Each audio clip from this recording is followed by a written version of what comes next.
Hey guys, and welcome back to Born Traveller. Right, in this video I'm in Gori in Georgia. What is this place famous for? It's famous for the dictator Stalin. He was born here, he grew up here, and we're going to go and see his house and his museum. Okay, let's get going. So first of all, who was Stalin? Stalin was the head of the USSR in its most powerful years, between I think around like the early 20s to the mid 1950s. He ruled for about 25 to 30 years, and he was a brutal dictator. So I'll take a walk around the park because the museum's not open for another half an hour, and I'll tell you about Stalin himself, who he was. Stalin was born in the year 1879 to this kind of poor town here in Gori in the middle of Georgia. It's not a significant town even today. It's still kind of like a very small town really. It's not really a big city, but this is where he was born. His father was brutal to him. He used to beat him up. So Stalin he grew up in a very unwelcome family, you know, a very hard childhood. But Stalin was a very clever person. He graduated school 2 years ahead of when he should have done, and he got a scholarship at the university in Tbilisi, which is the capital of Georgia. So after graduating from university, he got into politics and he became Bolshevik. The Bolsheviks basically is a communist party, and they follow the works of Karl Marx. They were led by a guy called Lenin. Lenin was the leader of the Bolshevik movement, and basically still to this day Lenin and Stalin are renowned as the godfathers of communism all over the world, including China and obviously most prominent nowadays North Korea. Basically Stalin was an agitator. His job was to cause trouble and basically build the movement of the Communist Party to basically get them to power. This is before 1917. And basically he got locked up and he got sent to Siberia on several occasions. He escaped, they sent him back, but during his time in Siberia it really toughened him up. He learnt that life was really hard. He did have a young wife, but she died really young, and it basically made Stalin a very, very cold human being. He hated humanity and he had no feelings for them, and that's really what led to his brutal dictatorship. There's quite a big chain of events that happened basically that brought Stalin to power, but basically eventually Stalin got into power before the Second World War, and he basically killed everybody. He killed anybody who was against him, including his own family at some point. So if you did anything wrong, anything that he didn't like, you would either get shot on the spot, or you would get sent to what they call a gulag, which is a hard labour work camps. So one of the work camps, basically they built the train line that goes from Moscow to Beijing. We know it now as the Orient Express. That's basically the train line. It goes from Europe right through to Beijing, through Mongolia, and that is basically was built on gulag blood. There's a lot of history through that, but basically that's what Stalin did. He just locked up any opponents or anybody who caused any trouble or did anything wrong. Stalin embraced communism, and he started something called collectivization. I can't say it very well, but that's basically it. And basically what this means is that the government collects all the crops from the farmers and then redistribute that evenly throughout the population. The farmers hated this. This was a time when 98% of the population relied on farming. They hated it, and they hated Stalin, but he was brutal. No one could stop him. The only person who could sleep at night safely was him. Anybody else, including his generals, were fearful of their lives. It wasn't uncommon for him to purge, to kill anybody, just on suspicion that they might be against him. This is just my opinion, but the only thing that Stalin really ever achieved was he really did help win the Second World War. I think without him, or without Russia, we probably wouldn't have won the Second World War. Russia really did defeat the Nazis, not on their own, but yeah, America and Britain on their own still probably wouldn't have been able to defeat the Germans.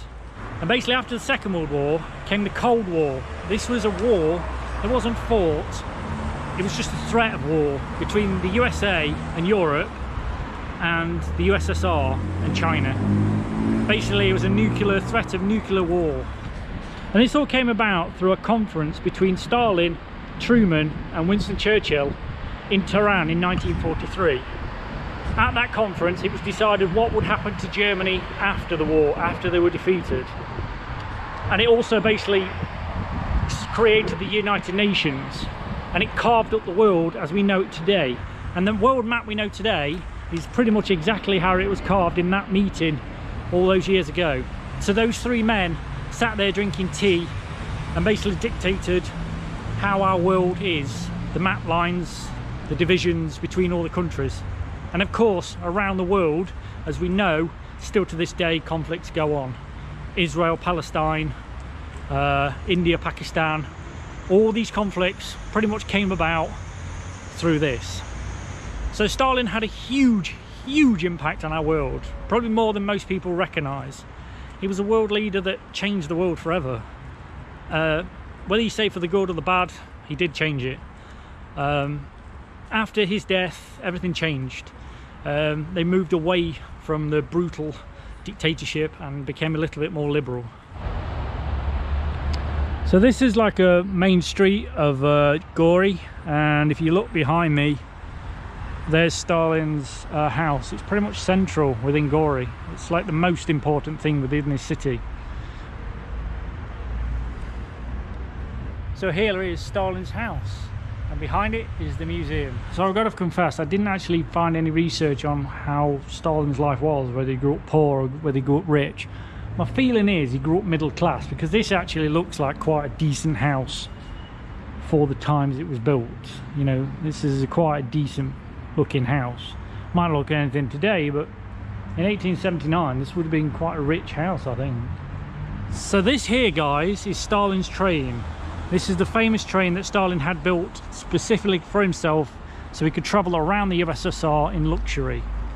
As you can see, the number is 3878. I don't know if that has any significance, but we can quite easily see the, you know, the Soviet hammer and sickle above it.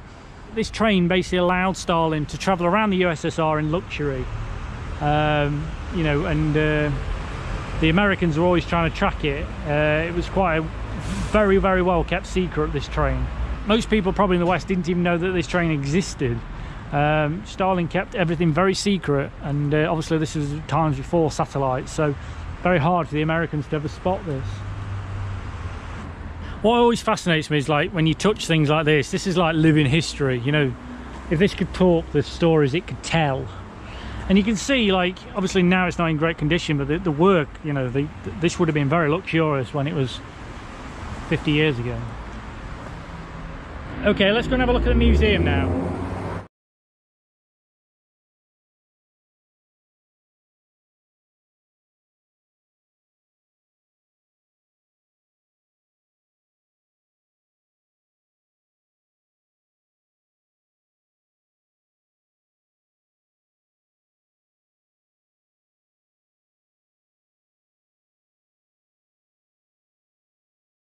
So the other thing Gori's famous for is its fortress, which you don't really see when you come in the city, but if you walk around the city you can quite easily spot it. It's right on the top of a hill.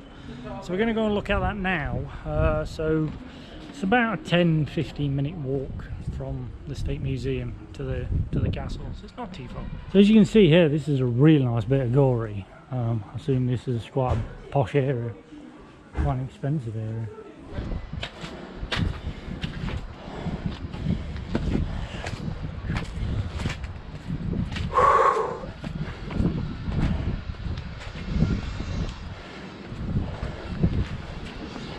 I'm out of breath because that is quite a hike, but for whatever reason it says no entry, but it's in Georgian. Now, there is it in English. It says no entry. However, there's a security guard that obviously protects it, and he said you can go up. So I've no idea. I've just been allowed a place I don't think you're allowed to go. So it looks like they're actually rebuilding it here. Look, it says rehabilitation works. So here it's being rebuilt. So I assume that's why you're not allowed, supposed to be allowed up here, because they've not finished it. Basically it's a building site. So don't do what I've done. You know, if you do this, you're taking your own risk. I mean, I only did it because the security guard told me I could, and he was with me the whole way when I walked up. So as you can see, they've rebuilt the wall here, and we've got a view of the whole city. You can get a sense of what the castle on the outside walls looks like. As you see in the middle, there's not much, but obviously we've got the Georgian flag, and then there's not much in the middle, but we've got a nice outer wall. So guys, I hope you're enjoying the video. I just want to talk about something really important, travel insurance. If you've never thought about it when you travel, you should really get travel insurance. Travel insurance is one of the most important things you can do whilst you're traveling. And the place I recommend to get your travel insurance is Safety Wings. Safety Wings I've been using for around 2 years now. There is no other company out there that offer the same service and affordability as Safety Wings. Safety Wings offer comprehensive travel insurance to anybody from pretty much any country in the world. And the great thing about that is you can get the insurance whilst you've already started to travel. So if you're aged between 18 and 69, you can get travel insurance from Safety Wings. COVID-19 cover is included, and you can also download a visa form to prove that you have travel insurance for any border controls.